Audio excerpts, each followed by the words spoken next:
Welcome to the Franklin in 5, your weekly rundown of what's news at Franklin College. I'm Eric Bradner. And I'm Amy Fox. A group of Franklin students and faculty members set aside part of their Tuesday to register new voters on campus. With signs around campus proclaiming 280 faculty, 1,153 students, and 1,433 votes for Indiana, a committee handed out voting applications to those not registered to vote in the November election.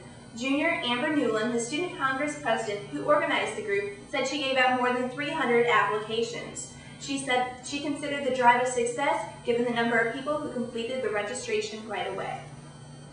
The big event on campus this week is Shanty Village. Friday night means cardboard palaces dotting Dame Mall. Groups enter teams of 4 to build shanties and then spend the night in them. Habitat for Humanity organized the event. Its purpose is to raise awareness of homelessness.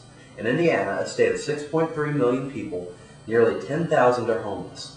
The problem is somber, but Habitat makes the event fun, including food and competitions. Another major philanthropic event is coming up next month. Up Till Dawn, the all-nighter to raise money for sick children at St. Jude's Children's Hospital in Memphis, Tennessee, is scheduled for November 7th. On Wednesday night, Student Congress met with representatives from each campus organization to discuss how much money they'll get and how they'll keep track of the money they use. A total of $95,000 is set aside for student organizations this year. Each organization is assigned a budget in order to provide the financial backing necessary to host and organize activities across campus. According to Stephanie Eccles, the Student Congress treasurer, organizations receive a set budget for each year and only get docked if their account is positive or negative. Grad school application season is in full swing. Franklin sends 15% of its graduates on to medical school, law school, or to seek master's degrees. Read about how Franklin prepared one current med student and how a current student is getting ready for medical school, online or in this week's print edition. A new Kohl's opened in Franklin on Wednesday, giving Franklin College students a place to shop for clothing without making the half-hour drive to Greenwood. Students said they're excited about the new clothing store located at 415 Mallory Parkway. Online in our multimedia section this week, you'll find a slideshow that shows art professor Svetlana Rakic's work. You'll also find a story detailing how that art has traveled the globe. It's a story you won't want to miss.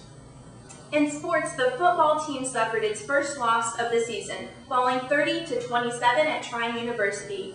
The Grizzlies practice at the Colts Lucas Oil Stadium this week as they prepare for the first week of conference play. Check out thefranklinonline.com to see a slideshow of pictures from their practice. The women's tennis team, which is tied for first in the conference, is at Rolls-Holman on Saturday morning. Here's a rundown of this year's homecoming schedule coming up next weekend. The 2008 festivities will include a privy building competition for the first time, who will go along with the traditional privy burning. Next week's celebration starts Tuesday with preliminary online voting for homecoming royalty. Each organization was given the opportunity to nominate one king and queen candidate. The final candidate elections will be Friday, and the winners will be announced during halftime at the game on Saturday afternoon. The faculty, staff versus students football game will begin Wednesday at 4:30 p.m. A Midsummer Night's Dream will premiere in Theater Margot on Wednesday and will continue through the weekend.